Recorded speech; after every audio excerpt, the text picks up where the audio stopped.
How to change ATM pin.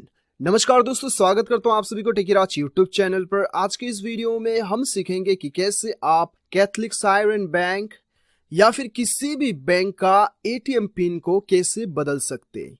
तो दोस्तों, जानने के लिए इस वीडियो को शुरू से लेकर अंत तक जरूर देखिएगा और यदि आपने हमारा चैनल को अभी तक सब्सक्राइब नहीं किया है तो चैनल को सब्सक्राइब करके उस बेल आइकन को जरूर दबाइएगा ताकि मेरे हर वीडियो का अपडेट आप तक पहुंचते रहे। तो दोस्तों, चलिए बिना देर के हुए शुरू करते हैं। तो दोस्तों, ये वीडियो पे मैं आपको बताऊंगा दो तरीके से आप अपना एटीएम पिन को चेंज कर सकते हैं।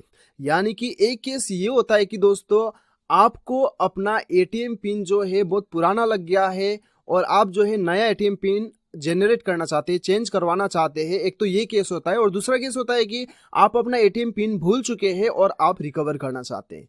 तो ये दो केस में भी आपको क्या करना है वो मैं आपको बताऊंगा। तो सबसे पहले तो हम जानते हैं कि यदि आप जो है अपना एटीएम पिन को चेंज करना चाहते हैं तो वो आप कैसे करते हैं।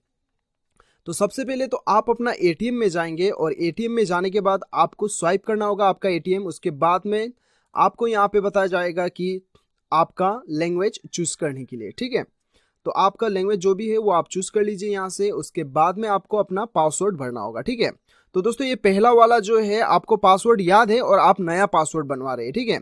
दूसरे स्टेप में हम बात करेंगे कि आप पासवर्ड भूल चुके हैं और रिकवर कैसे करना है। तो फिलहाल तो हम देखते हैं, आपको यहाँ पे अपना पासवर्ड जो आपको अभी फिलहाल आपका पासवर्ड है वो भरना है। उसके बाद में आपको एंटर पे दबाना है। उसके बाद आपको यहाँ पे सेलेक्ट करना है ट्रांजेक्शन टाइप।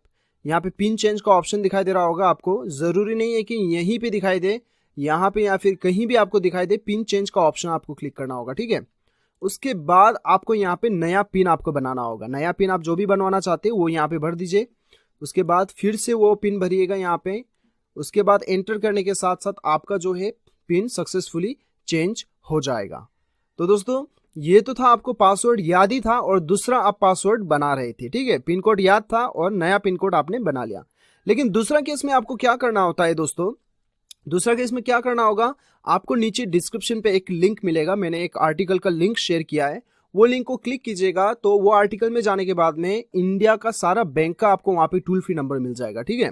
आपको क्या करना है, आपका जो भी बैंक का टोल फ्री नंबर है उससे आप कॉल कीजिएगा।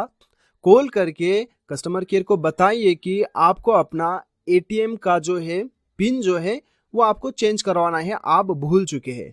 तो वो केस में क्या होगा कि दोस्तों, आपको एसएमएस सर्विस प्रोवाइड किया जाएगा। आपको एक नंबर दिया जाएगा जिस नंबर में आपका डेबिट कार्ड का यानी कि एटीएम कार्ड का लास्ट 4 डिजिट नंबर रहता है, वो नंबर आपको एसएमएस करना होता है, ठीक है।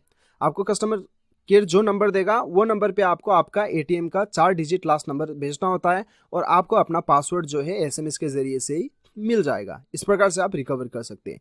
तो नीचे डिस्क्रिप्शन पे लिंक मिल जाएगा, वहां पे चेक करके लिंक क्लिक करके आप अपना टोल फ्री नंबर ढूंढ के आप कस्टमर को कॉल करके आपका एटीएम का पिन बदलवा सकते हैं। तो दोस्तों, इस प्रकार से आप अपना बैंक का एटीएम पिन आसानी के साथ बदल सकते हैं। तो मुझे पूरा उम्मीद है कि आपको वीडियो पसंद आया होगा। वीडियो पसंद आए तो एक लाइक जरूर कीजिएगा, चैनल को सब्सक्राइब कीजिएगा, वीडियो को शेयर कीजिएगा। मिलते हैं अगले वीडियो में, अभी के लिए इतना ही। Till then bye bye, take care.